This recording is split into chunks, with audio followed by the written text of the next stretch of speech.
for a McKenzie retraction exercise, the same position. You're going to retract, but then at the end of retraction, you're going to extend upward and then come back down, keeping that retraction the whole time, and then you're going to relax just to neutral.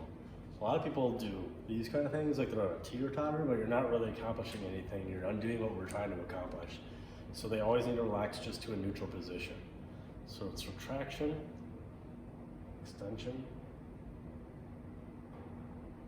come back down, keeping that retraction the whole time, and then relax to neutral.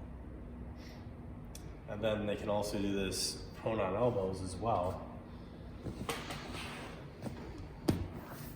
So you pretend like you're reading a book, and then you see something that surprises you, you pull back, and then retract. Relax just to neutral. Back, and relax to neutral. And again, the progression for this is retraction plus extension. Back down, and retract, relax. Usually you can do, say, 3 sets of 10, but the main thing is when you feel the symptoms have abolished.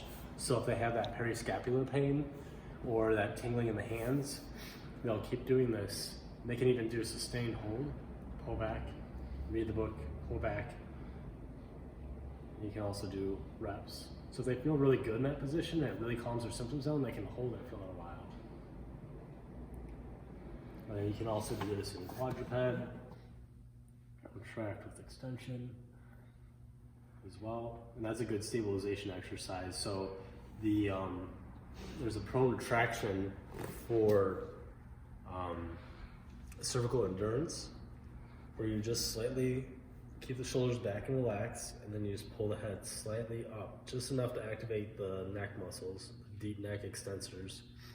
And you'll stop the exercise if they start to compensate, which is they'll start looking up, they'll start shaking, they'll start rotating, any of those. So you kind of hold it until compensation.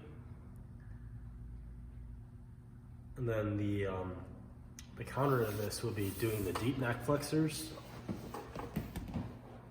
So the deep neck flexors, you do it, it's a chin tuck, so you'll feel a subtle stretch in the base of the skull.